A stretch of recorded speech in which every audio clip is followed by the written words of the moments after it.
Let's do this thing. Level 3 has begun. This is SportsRage. I am Gabriel Morency. SportsGrid Radio and television networks will welcome SiriusXM back in a minute or two. And we've got our AM radio affiliates ready to step up and in the late night hours as well. SoCal style. Speaking of SoCal, the LA Kings, just got scored on. LA Kings just got scored on. The Edmonton Oilers have taken a 4-2 lead. They're about to win this hockey game. Oh, boy. I've got the Kings plus 2.5 here, and I've got under 7.5, actually. Speaking of which, what's going on in that soccer game right now? Still 1-0 for Mexico. So I've got that under 3.5, and I got under 7.5 in this game. LA are probably still going to pull their goalie, too, now down 2 still. It's going to be frustrating. I think Kurtz might get his over 6.5 here. Gutsy comeback win. Once again, another comeback win in the National Hockey League. We talk about teams every night being down in the NHL and coming back and winning games. Maybe the Seattle Kraken will be the next ones to do it. They're plus 300. They're only down by 1 goal. It's pretty crazy. Plus 300. They're only down by 1 goal at home. It's 2-1 after 2 periods of play. Nugent Hopkins with his 16th goal of the season. Man, like McDavid just won't score. So I do have under 7.5, but I also have the Kings plus 2.5. Let's try to hit both. I've been sort of lucky to start the evening tonight, but we lost the Islander in a star game in overtime. And I'm about to lose that money line parlay with the Sacramento Kings. Of course, it's just like unbelievable. I don't play a lot of those like, this 3 or 4 team money line parlay can't lose, because there's always a parlay buster in it.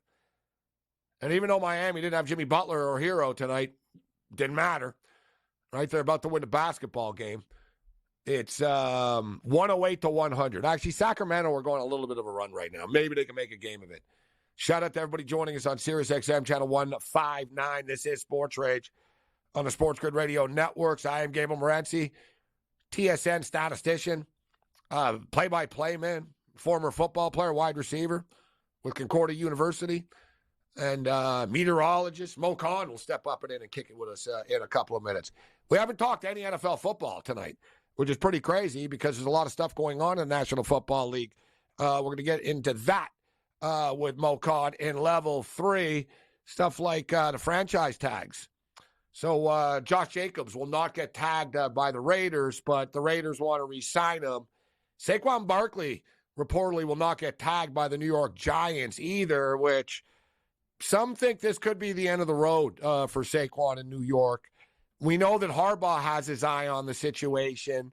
So there's a lot of stuff going on. Marvin Harrison Jr. not only will not do any drills at the Combine, he's not going to the Combine. He's not even going to go. I look forward to getting Mo's take on that. I understand him not participating in drills. I don't fully get not showing up at all, and at least just showing up and shaking some hands and stuff like that. Right? I don't, are you a slam dunk to be the 4th pick overall? The sports books think so. I would be looking long and hard at Brock Bowers if I was the Arizona Cardinals. I really would be. And not to mention, too, a lot of stuff can happen with trades, too. Listen, this is nothing against Marvin Harrison Jr. He's a great prospect. He's a great wide receiver, but Brock Bowers is a great football player as well. And if you're Kyler Murray or you're Justin Herbert, a player like Brock Bowers, does he help you more than Marvin Harrison does? I think we see it's a tight end world, man. Look at what look what Travis Kelce has done. For Mahomes. What did Tom Brady have when he was successful? He had a big time tight end, right? Having that big time tight end. And Harbaugh loves tight ends as well, but Harbaugh might be thinking, you know what, as good as Brock Bowers is, I can get a tight end in the later rounds because there's some good tight ends in this year's draft. So there's a lot of stuff.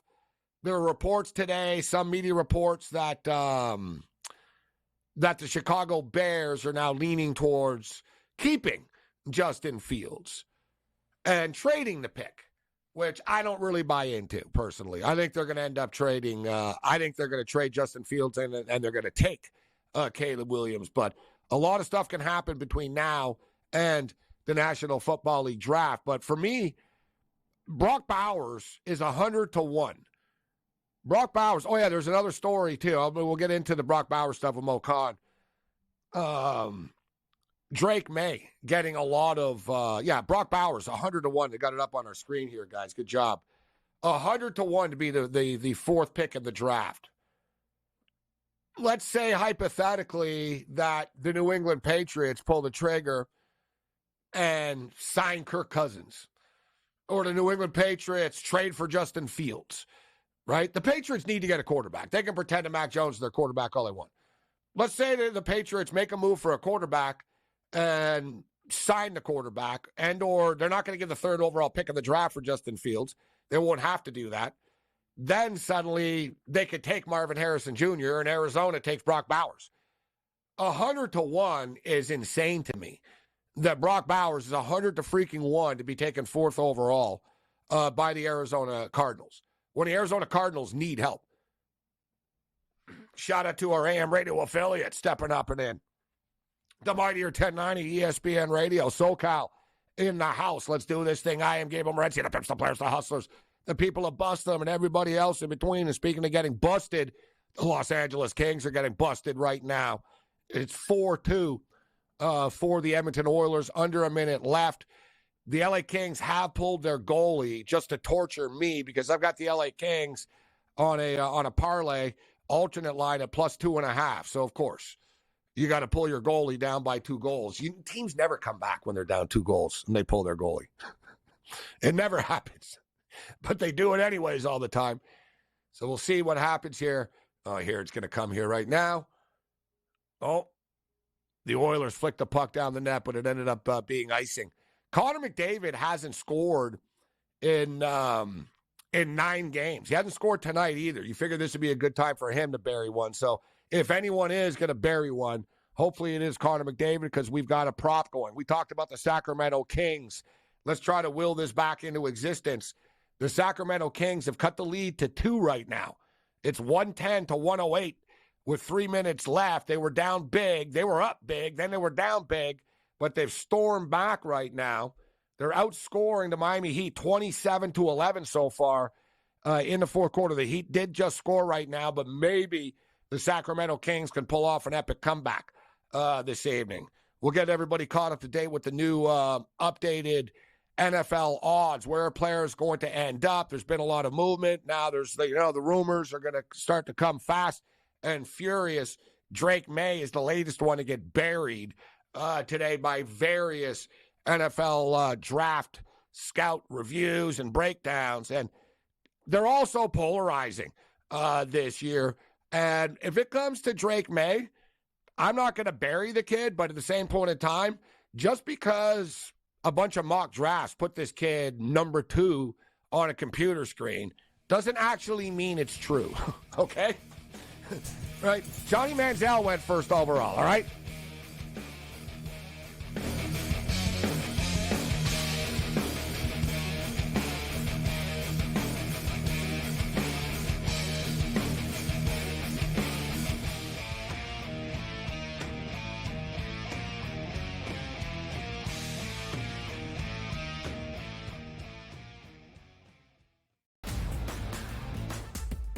Johnny's a 19-point lead late in the opening half, only to squander that lead. Hall ball under Shaheen Holloway, coming all the way back. All these guards start jacking up shots, and then Cioriano doesn't get the ball. Hey, Rick, how about stop throwing your kids under the bus and get your big man the ball, your best player, play inside out like you were doing earlier in the game, and you probably would have won. The Early Line, only on SportsGrid. We just watched the final seconds of Illinois and Penn State, and by Dave's reaction, you think you know what happened there. How about that, Dave? How about that? We're off the rundown. Sorry. Storm the court. You beat the 12th team in the country. That's fine. Second best in the Big Ten. That's fine. We are Penn State. Look at the crew jumping. This is so much fun. In-game live, prime time, only on SportsGrid. Your gut says Miami is going to win, and you should take the over. Your gut also said your NFT selfies would only go up in value. They didn't. But your head is on SportsGrid and knows the QB is in concussion protocol. The backup has a 45 QBR against the zone coverage. the New York team has the most sacks in the league. So yeah, trust your head. It's smarter to be on SportsGrid. It felt during the year that there was a little bit of disconnect with Wilks and Kyle Shanahan. The total points allowed by Steve Wilks' defense the last 3 years before this, head coach for the Cardinals, they gave up the 26th most points. Defensive coordinator for the Browns, 20th most points. And then Carolina, they gave up the 19th most points. Pharrell Coast to Coast, only on SportsGrid. Anyone that's been to a sporting event, the atmosphere before a game, I think Game Time Decisions has that same exact atmosphere. This is our arena. This is what we do. There is going to be an energy to Game Time Decisions that you will feel night in and night out. The excitement you get when you lock your bets in, when you're figuring out what you want to do, we can zone in on the biggest games each night. I want this to be the place that people come to before the games start so they feel as ready as possible to lock in their cards. We are going to hit every single one of those markets that you need to know about. We're going to go through every single thing, and I've got a great team behind me that's going to help me get the job done. There is not going to be a better place, I promise you, than Game Time Decisions to get that new information, react to it, and be able to then bet accordingly. We will have everything at our disposal, and we will use that to our advantage. I'm Kevin Walsh. Tune into Game Time Decisions from 6 to 8 p.m. Eastern on SportsGrid.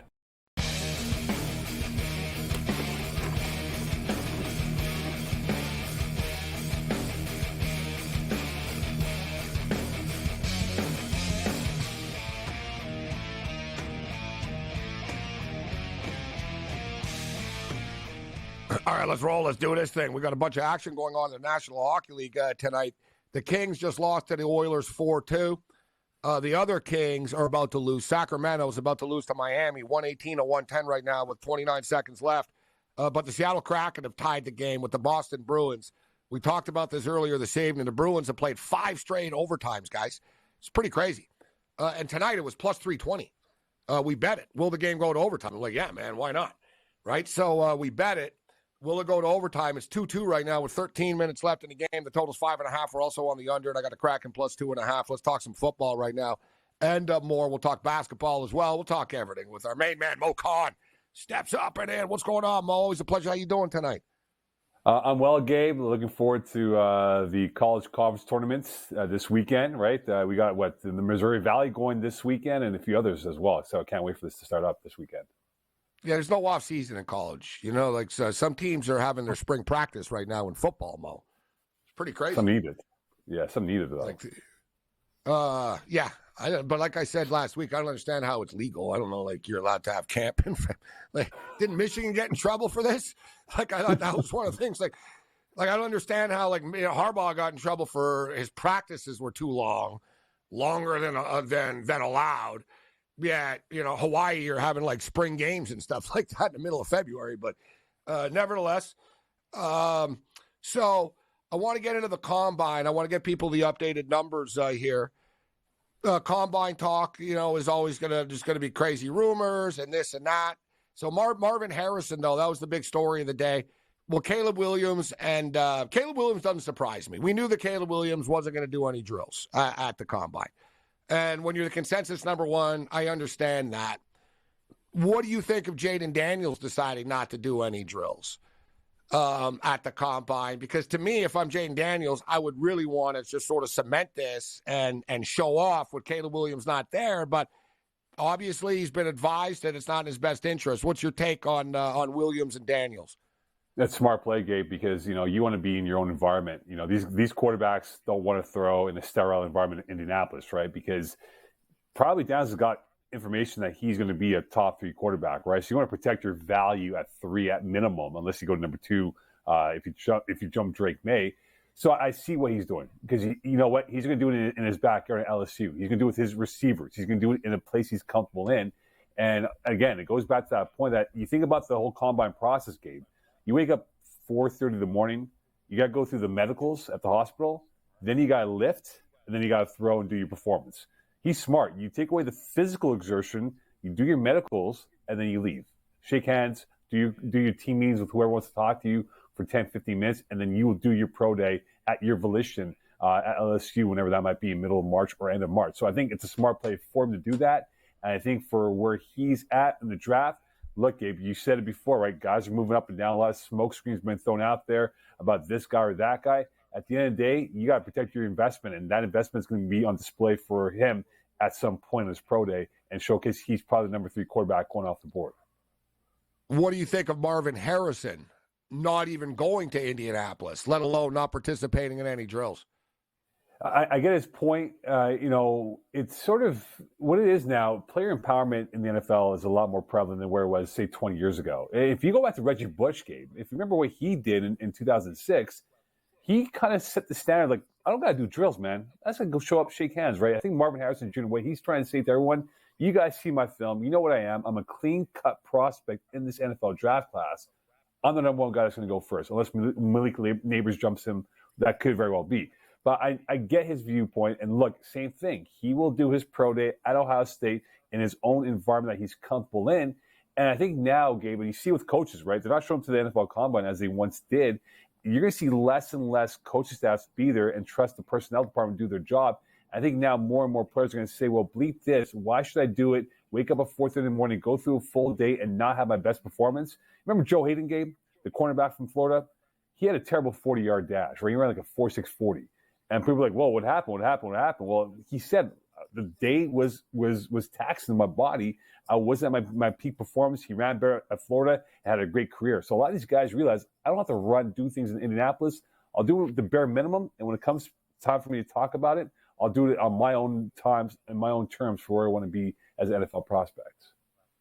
I think all good points that you raise in that. In the old days, football was much more military-like, right? Yes, sir, no, sir. Yeah. Players were going to do whatever they were told at the combine. That's not the case anymore. We see this all the time, actually, with even like the Senior Bowl. Sometimes guys will practice, and they're like, I'm not going to play in the game, right? As you stated, they have much more control. There's also sort of a backlash. Players want to be paid now. Like players want to be paid for the combine. They just don't really see – it's on TV. People are going to it, right? They don't feel the need to do it. And another good point that you raise. So I guess what we're getting at is that the combine doesn't mean nearly as much as it used to, right? For being honest, but the medicals, yes, is that all about the medicals. If you're a player, well, to me, listen, if you're a guy like JJ McCarthy, if you're a guy that's going 10 to 20 or something, and you can improve your stock to go into the top 5, right? Then I think it's good. But I understand the top players at their position not doing it. Drew Rosenhaus, super agent now as well, has advised all of his players not to do the Wonderlic or any of these other stupid tests either, right? That's something else that would be unheard of before. Just saying, I'm not doing your tests, right? It's stupid. It's irrelevant. I'm not like how fast the bus went with you. I don't care, right? And, I'm not answering your stupid questions about if I'm going to kill someone with a knife or a gun and all that stuff. They bypass it right now. You're right. There's very becoming more NBA-like. Let's just be real. Yeah, they are. And it goes to the point now for these NFL players. You think about this, Gabe, right? Caleb Williams made $4 million allegedly last year, right, through NIL. The guy hasn't made in terms of what he did off the football field. And the same thing now, right? Because he knows. And he already has endorsement deals ready to be announced as well. You're right. Sure. He's already rich. Sure. There's no question, right? And he knows that he will go first overall, whether it's Chicago or point B, C, whatever team might move up to get him. And I just think now for these guys with NIL, it's really influencing how they look at the business aspect of the game. As you said right now, it's all about business for them. And they know that their value can be at all-time high if they protect it by minimizing. Sort of like less is more, right? And that's what these guys are taking now with Marvin Harrison Jr. and others say, look, less is more. You're going to get a snippet of what I do at my pro day, and you decide from there. Because, Gabe, think about this.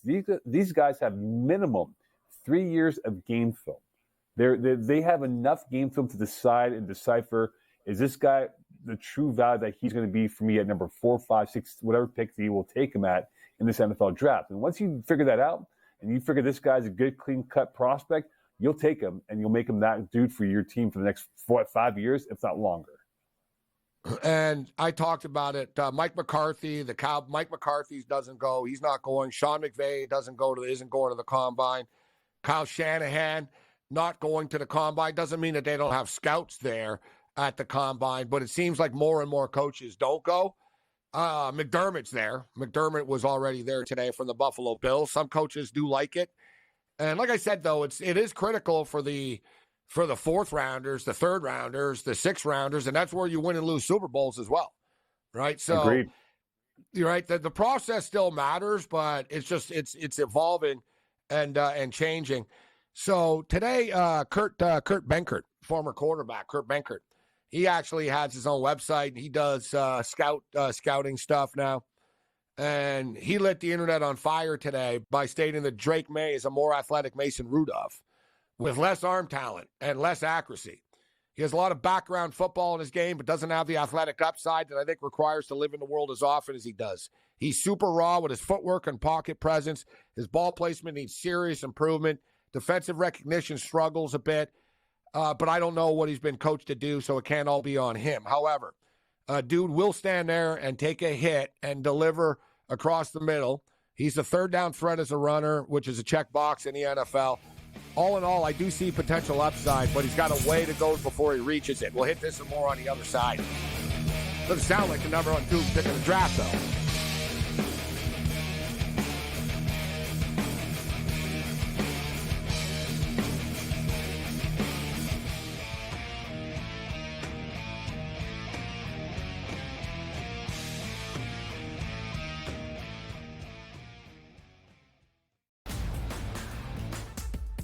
Johnny's a 19-point lead late in the opening half, only to squander that lead. Hall ball under Shaheen Holloway coming all the way back. All these guards start jacking up shots, and then Soriano doesn't get the ball. Hey, Rick, how about stop throwing your kids under the bus and get your big man the ball, your best player, play inside out like you were doing earlier in the game, and you probably would have won.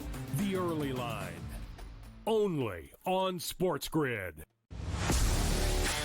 We just watched the final seconds of Illinois and Penn State, and by Dave's reaction, you think you know what happened there. How about that, Dave? How about that? We're off the rundown. Sorry. Storm the court. You beat the 12th team in the country. That's fine. Second best in the Big Ten. That's fine. We are Penn State. Look at the crew jumping. This is so much fun. In-game live, prime time, only on SportsGrid. Your gut says Miami is going to win, and you should take the over. Your gut also said your NFT selfies would only go up in value. They didn't. But your head is on SportsGrid and knows the QB is in concussion protocol. The backup has a 45 QBR against the zone coverage. The New York D has the most sacks in the league. So yeah, trust your head. It's smarter to be on SportsGrid. It felt during the year that there was a little bit of disconnect with Wilks and Kyle Shanahan. The total points allowed by Steve Wilks' defense the last 3 years before this, head coach for the Cardinals, they gave up the 26th most points, defensive coordinator for the Browns, 20th most points, and then Carolina, they gave up the 19th most points. Pharrell Coast to Coast, only on SportsGrid. Anyone that's been to a sporting event, the atmosphere before a game, I think Game Time Decisions has that same exact atmosphere. This is our arena. This is what we do. There is going to be an energy to Game Time Decisions that you will feel night in and night out. The excitement you get when you lock your bets in, when you're figuring out what you want to do, we can zone in on the biggest games each night. I want this to be the place that people come to before the games start so they feel as ready as possible to lock in their cards. We are going to hit every single one of those markets that you need to know about. We're going to go through every single thing, and I've got a great team behind me that's going to help me get the job done. There is not going to be a better place, I promise you, than Game Time Decisions to get that new information, react to it, and be able to then bet accordingly. We will have everything at our disposal, and we will use that to our advantage. I'm Kevin Walsh. Tune into Game Time Decisions from 6 to 8 p.m. Eastern on SportsGrid.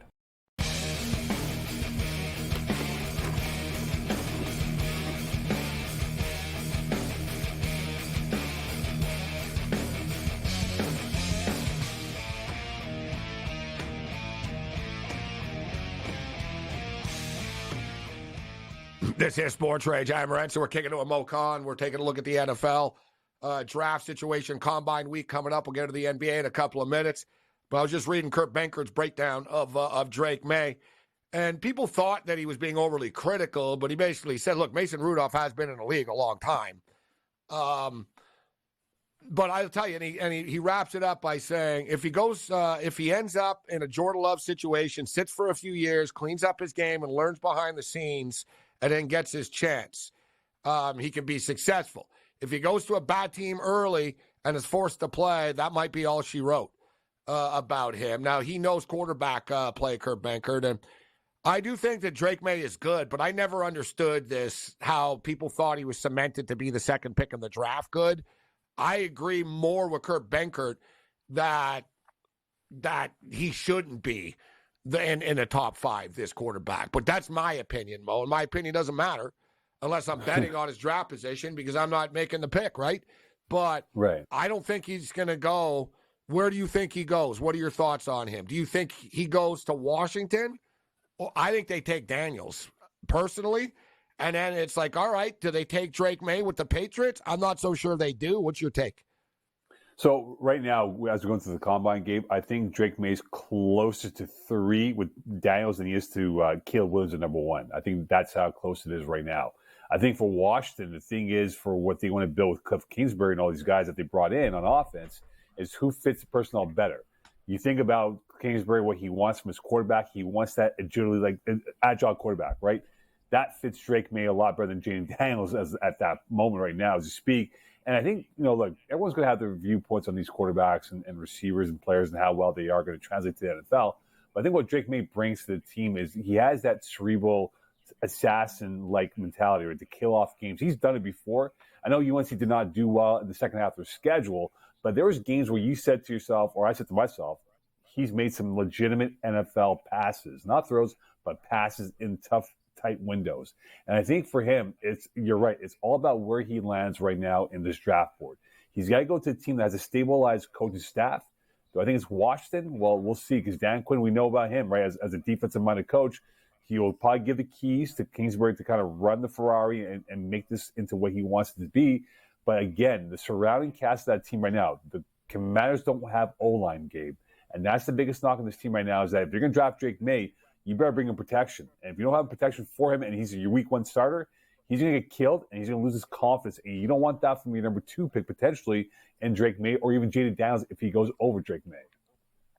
Drake May's minus 135 right now to be the second pick in the draft. Jaden Daniels is plus 145. The third pick in the draft, Drake May's plus 190 to be the third pick. Interesting that Jaden Daniels falls so far to be the third overall pick in the draft. So one thing is interesting here. I don't know if he'll be the second pick in the draft, but J.J. McCarthy to the Patriots would not surprise me. And it wouldn't surprise me if J.J. McCarthy goes ahead of Drake May. And I almost think it'll happen because I love J.J. McCarthy, and I'm a Bills fan, and I hate the New England Patriots. So this is going to happen just to terrorize me and spite me. And I said this earlier in the week to someone, or late last week. I said, Robert Kraft did have pretty good success with a Michigan Wolverine quarterback before, right? But I don't know what, maybe they don't even take a quarterback third overall. And they take a quarterback later, right? And, we don't, everybody projects these players on people, but I've maintained J.J. McCarthy is going to go higher than people thought. I've always had him going 11th or 12th, but I've got concerns that he might end up going higher now. But I'm not, like I said, so the third pick, Drake May's plus 190. Marvin Harrison Jr. is plus 270 to be the third pick. And then J.J. McCarthy is the third choice to be the third pick at plus 850. So the only way that Harrison Jr. ends up on the Patriots is if they make a move for a quarterback not in the draft, Mo. Yeah, and that's a great point you bring up, Gabe, is that we still have free agency frenzy coming up in 2 weeks, right? And that's where I think we'll see quarterback movement, whether you're the Patriots, Raiders, whoever it is. But I think, and we spoke about this before, Gabe, it's that Baker Mayfield stock rise, that for J.J. McCarthy, when he came to the draft board, he was early second-round pick, late first-round kind of sneak in, and now he's sneaking into the top 15, and now we're talking top 5. it's all about, Gabe, how teams view these prospects. Are you willing to fork over your picks to invest in that guy and say, yeah, that's the dude. That's the guy who's going to be my NFL franchise quarterback for the next 10, 15 years and gets me a couple of Lombardi trophies. So I think for McCarthy, the biggest question I have for him is he sort of like on a load management when it comes to throwing the football? Because in Michigan, Gabe, you know very well, they ran the football, they ran the football, they ran the football, and they ran the football. So really, what is McCarthy's ceiling when it comes to being a pocket passer at that next level? And do teams trust him to be that guy if he's got to throw it 40-plus times in a game?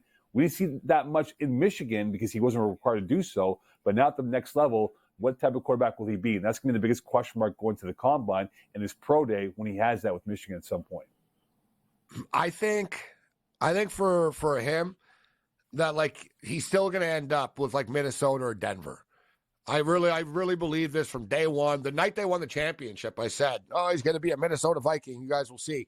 I've had this like vision. He's going to be a Viking, but you can't believe these reports. But there's a report that Sean Payton really likes him, blah, blah, blah, that the Broncos have their eye on J.J. McCarthy.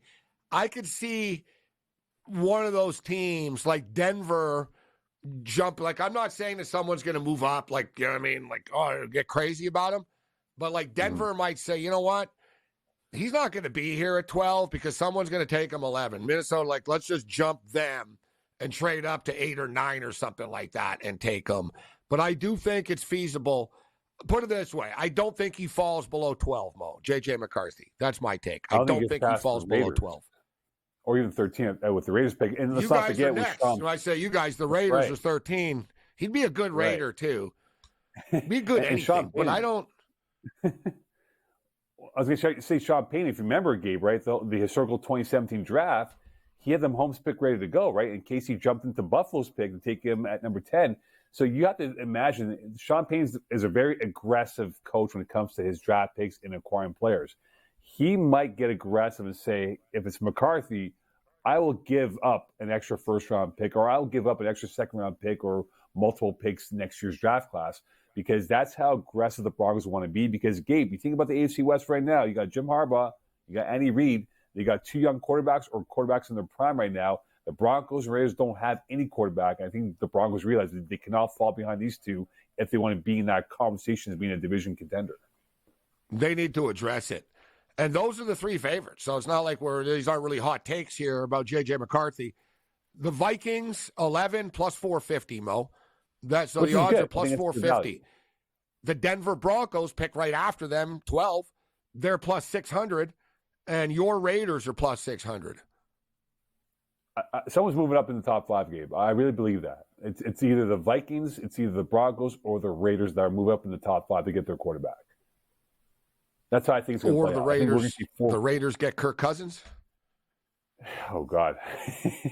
I think 4. Maybe, you know what I'm saying? Like, they're going to get Baker Mayfield. Like, Baker Mayfield's going to, like you said, there's like going to be all these quarterbacks, you know?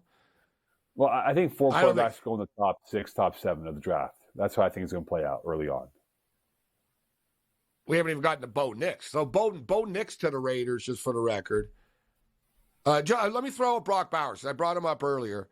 Yes. I don't understand how, like, people are so, like, it's crazy to me that he's 100-1 to go to the Arizona Cardinals when he's plus 210 to be the 5th pick in the draft. Like, you know what I'm saying? And let's just say Arizona trades happen around them. Let's say the Patriots, like we talked about. Let's say the Patriots get a quarterback and then they take Marvin Harrison. What does Arizona do with the 4th pick then? They're going to take Brock Bowers.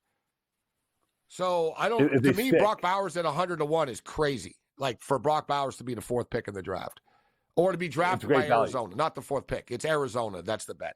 He has to be taken by Arizona. It's great value, right? But if you're the Cardinals and Monty Austinford, we talked about it a couple weeks ago, he's going to trade down, Gabe, because the Cardinal team isn't one player away from being a division contender in the NFC West. They need to get help at all positions. I do agree that they're open for business. They are open for business. They did it last year with the Texans, right? Because they realized that they need to get. So that's more another reason why Marvin Harrison. Sorry, Mo, but that's my whole point. That's another reason why he's not a lock to be to Arizona that people think he is. No, and I think Austin Fort is going to look at it and say, well, look, if a quarterback is there, if a McCarthy's available at 4 and the team's dumb enough to trade up to number 4, they'll do it, Gabe, right? They'll move back to, like, say, 11, 10, 12, 13, 14, whatever it is, and then move back into the first round to get their guy because they'll have the ammo to do so. But I think they could Austin say, you Fort, know what, okay, we'll take a Dunze 9th or something like that. If they right, have another pick, and he's right? a great There's receiver. other guys. Right. Dunze is a really good receiver that no one's talking Like about. the Bears I have 9th, but you know what I mean. If the picks are traded, et cetera, yeah.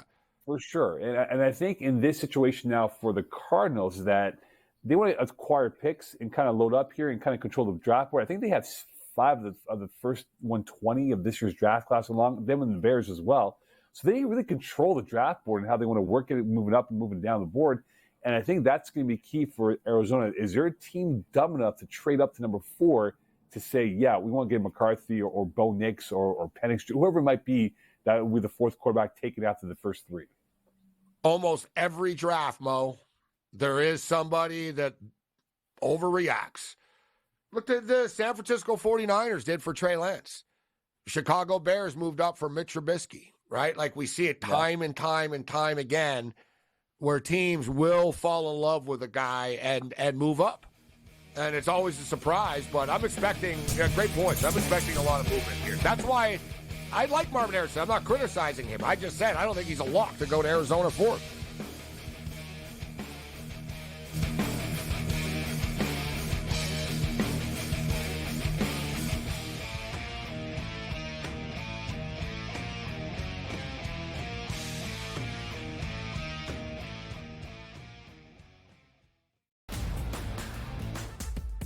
Johnny's a 19-point lead late in the opening half, only to squander that lead. Hall ball under Shaheen Holloway coming all the way back. All these guards start jacking up shots, and then Siorio doesn't get the ball. Hey, Rick, how about stop throwing your kids under the bus and get your big man the ball, your best player, play inside out like you were doing earlier in the game, and you probably would have won. The Early Line. Only on SportsGrid. We just watched the final seconds of Illinois and Penn State, and by Dave's reaction, you think you know what happened there. How about that, Dave? How about that? We're off the rundown. Sorry. Storm the court. You beat the 12th team in the country. That's fine. Second best in the Big Ten. That's fine. We are Penn State. Look at the crew jumping. This is so much fun. In-game live, prime time, only on SportsGrid. Your gut says Miami is going to win, and you should take the over. Your gut also said your NFT selfies would only go up in value. They didn't. But your head is on SportsGrid and knows the QB is in concussion protocol. The backup has a 45 QBR against the zone coverage. The New York D has the most sacks in the league. So yeah, trust your head. It's smarter to be on SportsGrid. It felt during the year that there was a little bit of disconnect with Wilks and Kyle Shanahan. The total points allowed by Steve Wilks' defense the last 3 years before this, head coach for the Cardinals, they gave up the 26th most points. Defensive coordinator for the Browns, 20th most points. And then Carolina, they gave up the 19th most points. Pharrell Coast to Coast, only on SportsGrid. Anyone that's been to a sporting event, the atmosphere before a game, I think Game Time Decisions has that same exact atmosphere. This is our arena.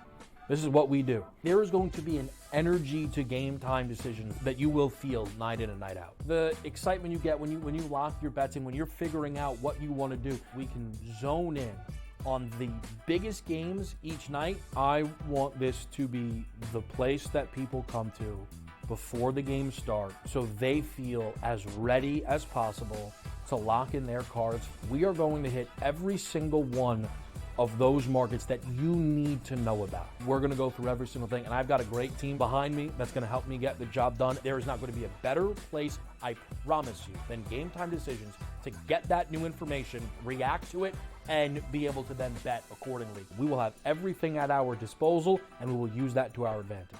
I'm Kevin Walsh. Tune into Game Time Decisions from 6 to 8 p.m. Eastern on SportsGrid.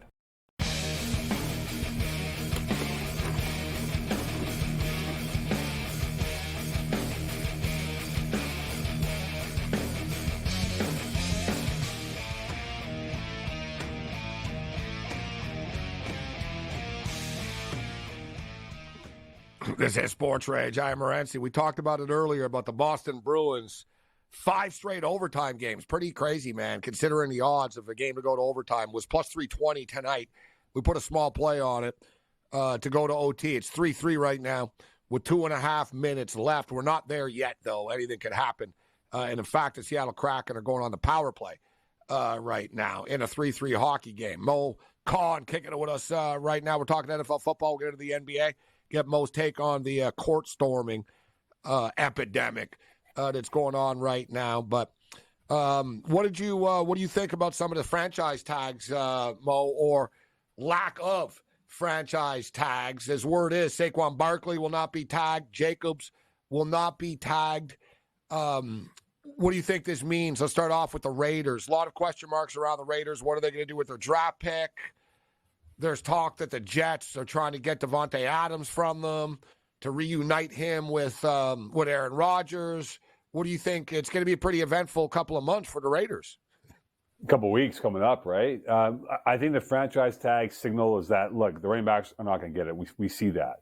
But also with the cap going up by 30%, Gabe, whatever it is, to 255 now, I believe from 230 to 255, I think teams are now bracing to kind of spend a little bit more in the free agent market because they believe there's maybe a guy or two that is worthwhile to bring in that could be the final piece of the puzzle for a team trying to get into the playoffs or to the Super Bowl itself. But if you're the Raiders right now, they still want to bring back Josh Jacobs at a reduced salary because you think about last year, he was banged up for pretty much, I think, 7-8 games of the regular season and didn't put the numbers that he did 2 years prior. So this is a situation for Josh Jacobs, for Saquon Barkley, Derrick Henry out there. I think first come, first serve. I think if the team gives them a decent offer of maybe 2-3 years max and gives maybe 20, 25 million guaranteed, maybe off of 60, whatever it is, they'll do it. But again, this market is robust for running backs, and this draft class is not so bad when it comes to the talent pool of running backs. So this is going to be really first come, first serve, and how you want to get yourself a running back either for now or for the future. I kind of could see Barkley not being with the Giants. I think that Jacobs ends up back with the Raiders, but I'm not sure about Barkley at this point. I think we might be at the end of the road here for Barkley in New York. What do you think? I agree, and I think there's going to be a decent-sized market for him and Derrick Henry. I believe the Cowboys, the LA Chargers will be involved in that situation. Yeah. There's teams, maybe even the Miami Dolphins, they were linked to getting Saquon at the deadline back in October of this past NFL season. There will be a market for those teams in that middle run, right, that's trying to get over the top for a playoff spot or make a deep run in the playoffs. And I think for Saquon, if he stays healthy, Gabe, he can be dangerous for a team out there. But again, for Derrick Henry, that could be the wild card because he has that lively legs that lacks for those who at the age 29, 30-year-old market for an RB, and he's still pushing out there, Gabe. And I think a team will give him that dollar deal that might fit for the present term, and he'll be effective for maybe 1, if not 2 more years left in his career. What's your prediction for Mike Evans? You asked me that question, I think 2 weeks ago. I believe we said the Texans, right? Yeah, you said Chiefs. Texans. I said Chiefs. I said Texans, yeah. Right. I think that's the wild card because he's got the cash in his bank now. He's won a Lombardi Trophy, and he wants to win a second one. He's still excellent, Gabe, for his passing, for his catching radius that he has. And think about the number, like DeAndre Hopkins, when he was a Texan, had a boatload of crappy quarterbacks. Mike Evans, besides Tom Brady, has had a boatload of crappy quarterbacks, and he's done well, right, in his career. I think if he wants to win a ring, he might take a little bit less for the present term and go to a Chiefs team that's lacking a true physical content that he brings with the many options that he has as a pass catcher. And if he takes a 1-year deal to kind of prove it, it could probably for him to get a bigger deal next year if the cap goes up by a few more million. So I think he's in a win-win now to kind of do well for 1 year and land maybe with another ring on his finger after next season. Mo, what are your thoughts on the court surfing situation as the fans storm the court? Everybody is in, and it's like a tidal wave out there. And we saw Caitlin Clark get run into earlier this year. Now Flipkowski gets run into. What are your thoughts on this? What can be done to slow it down? Do you think it should be stopped? courts are like, do you think, that you can't storm the court, you can't get crazy and start a mosh pit on the court after the game? Or, like, what can be done? Just for the record, I personally think they should let the kids go on the court after, or the field, but only after the visiting team has been escorted off. Very Agreed. simple. Like, just wait, point blank. And you tell them, listen, if you jump before, we will arrest you. Like, we will. Like, you're trespassing, we will arrest you. Like, you can't run over the visiting players. Get the visiting team off the court, into the tunnel, off the court safely, and then let the fans storm the court after. That's my solution. Well, first off, Wake Forest was favored by 2.5 points.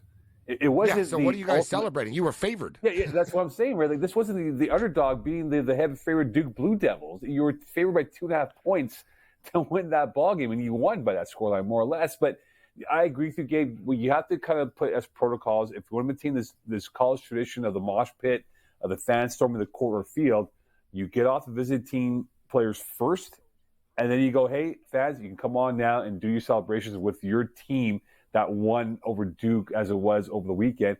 And Gabe, the problem is that we've had too many close encounters. Filipowski and Caitlin Clark, right? Just imagine if Clark got hurt, it was out for the year. That would hurt a lot of things for Iowa and also for the gambling world out there on how this could have gone awry for all these situations. She wouldn't have broken the record either. Right, just think exactly. about it, like, just everything. 100%. And I think now for these conferences, the ACC doesn't have a rule in place to fine schools or whatever it is for court storming.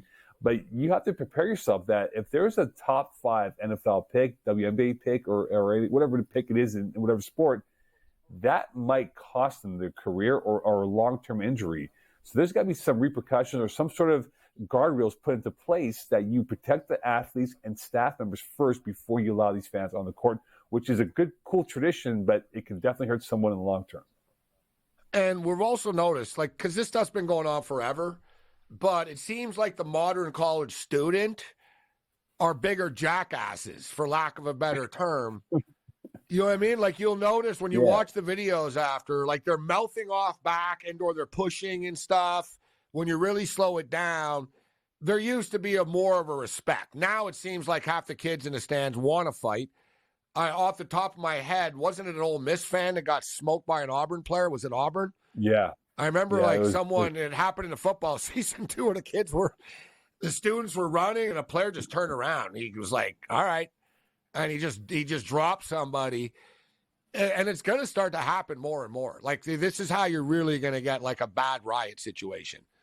On your really hands. Like I said, that it's a disaster waiting to happen. It is 100%, and we'll see it for these conference tournaments, right? If Illinois State upsets a St. Louis Billiken, it's going to happen. It's going to happen as we see it in the next 2 weekends we have for conference tournament play.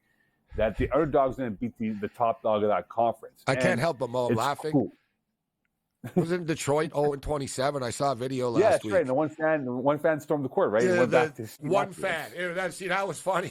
Literally, they won, and one guy ran. Yeah, he ran in the middle, like started running around.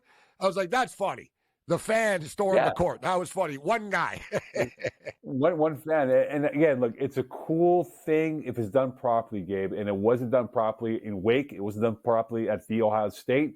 And again, it's going to cost an alpha athlete, whether it's in college women's basketball, men's basketball, or college football. It's going to cost someone dearly, and it might cost them millions of what they might earn as a professional athlete.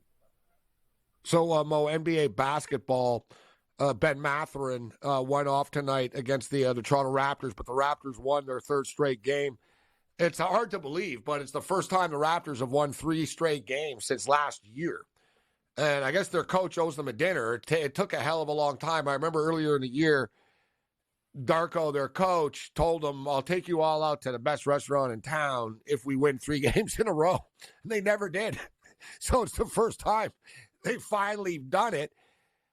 The Raptors felt at the All-Star break that they were better than their record. They kept on trading players every couple of days. They never really had a stable roster. Things have sort of stabilized a little bit now with the players that they have. And Grady Dick has really started to come on, man. for the last 6 games. He's got into double digits. Scotty Barnes is starting to take that next level right now. Quickly, he's playing well. This is the best basketball that they played so far this year. We'll see if they can play themselves back into the play-in tournament. Yeah, I think, look, a lot of Raptor fans that I know are kind of like, we want to tank, but this is not a good year to tank. This is not a good draft class. Yeah, there's no saviors coming. Yeah, you want to get the savior next year, right?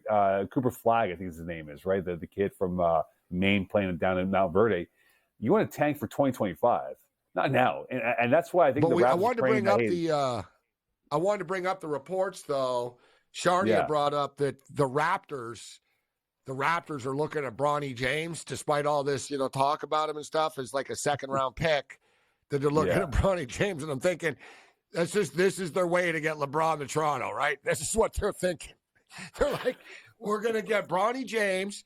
LeBron loves the Caribbean Festival here. He's killed the Raptors like LeBron does like Toronto. So that was always the thought. All right, a team's going to draft him and try to get him after. So that's something to keep our eye on, actually. And you see LeBron was pissed about the story.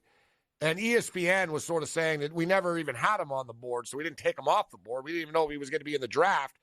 They didn't want to upset LeBron, but LeBron was upset by the headline and story that Bronny is not in the mock draft this year, right? And he basically said, can you just let him, live his life and, play ball?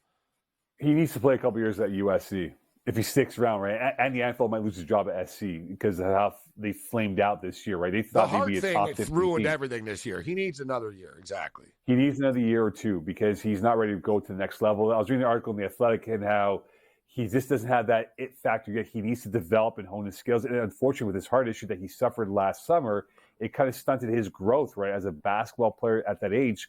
And if he's smart, I think he comes back to SC, go with the NIL deal. He'll get his millions of dollars, no question, and just let him grow fundamentally because by the time it's 2021, if he's going to be an NBA pick, he'll be much more valuable later on than what he is right now at the current moment.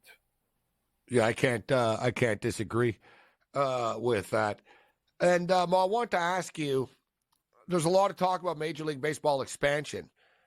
And Dane Perry, who's a sharp guy, Dane Perry wrote a great article today about the cities and stuff. And Montreal was at the top of the list as far as what Major League Baseball wants. And it's kind of crazy to think that here we are where Major League Baseball actually wants to go back to Montreal and would go back to Montreal, but it doesn't seem like there's any ownership group in Montreal ready to do this, right?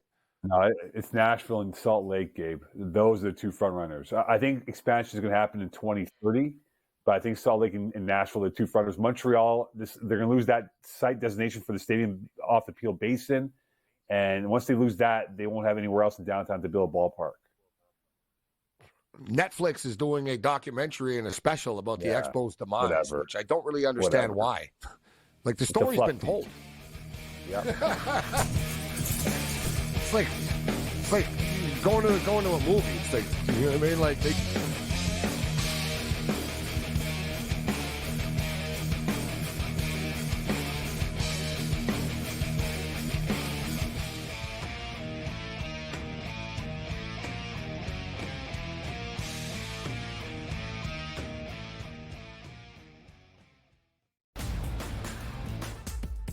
Johnny's a 19-point lead late in the opening half, only to squander that lead. Hall ball under Shaheen Holloway coming all the way back. All these guards start jacking up shots, and then Cioriano doesn't get the ball. Hey, Rick, how about stop throwing your kids under the bus and get your big man the ball, your best player, play inside out like you were doing earlier in the game, and you probably would have won.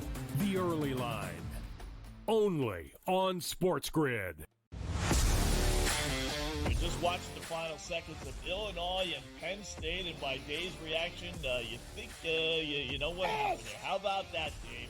How about that? We're off the rundown. Sorry. Storm the court. You beat the 12th team in the country. That's fine. Second best in the Big Ten. That's fine. We are Penn State. Look at the crew jumping. This is so much fun. In-game live, prime time, only on SportsGrid. Your gut says Miami is going to win, and you should take the over. Your gut also said your NFT selfies would only go up in value. They didn't. But your head is on SportsGrid and knows the QB is in concussion protocol. The backup has a 45 QBR against the zone coverage. The New York D has the most sacks in the league. So yeah, trust your head. It's smarter to be on SportsGrid.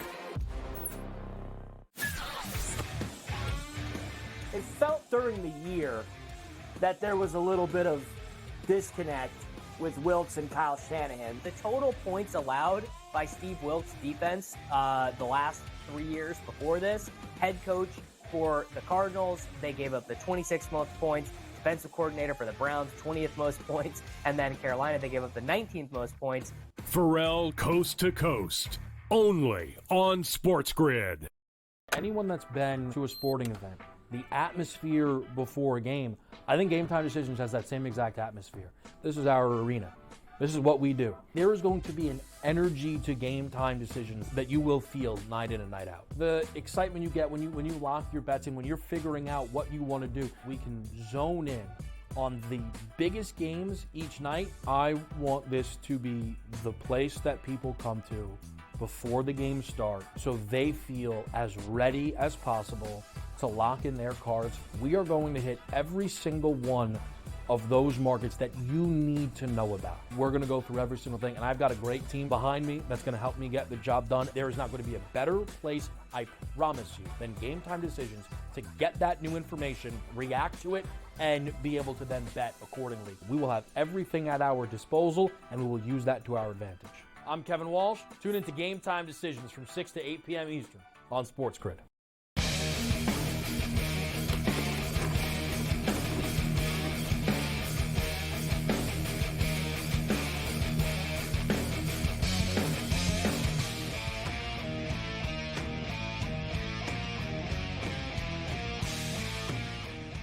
Thanks to Mo Khan for kicking it with us. Well, we gave you the Boston Bruins and the Seattle Kraken to go to overtime. It went to overtime. Again, that's 6 straight, man, for the Boston Bruins that have gone to overtime. Like, it's insanity. 6 straight and 7 of their last 8 games have gone to overtime, the Bruins. And it was plus 320 to go to overtime tonight. So we cashed the ticket, and we also cashed Seattle plus 2.5. We'll take it. We lost the in-game under 5.5. We have a full slate of NHL games tomorrow night, NBA basketball as well. There's also a million games. So tomorrow night, we're going to have a busy night on the show tomorrow night.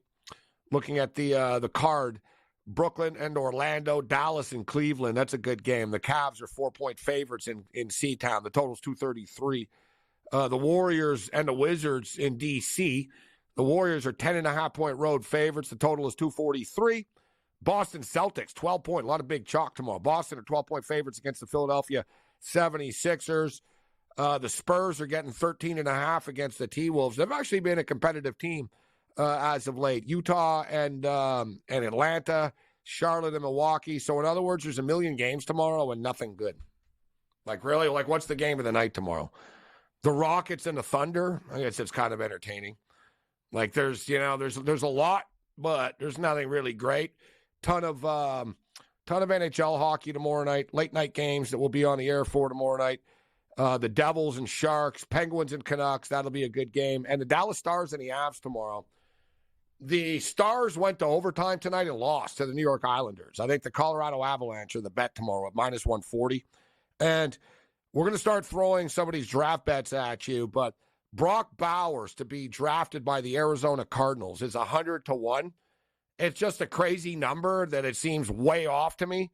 I don't see how somebody could be like plus 150 to be the 5th pick in the draft and 100-1 to be the 4th pick. At that price, get in on it now before they realize they made a mistake on it. Hell, man, $10 pays $1,000, guys.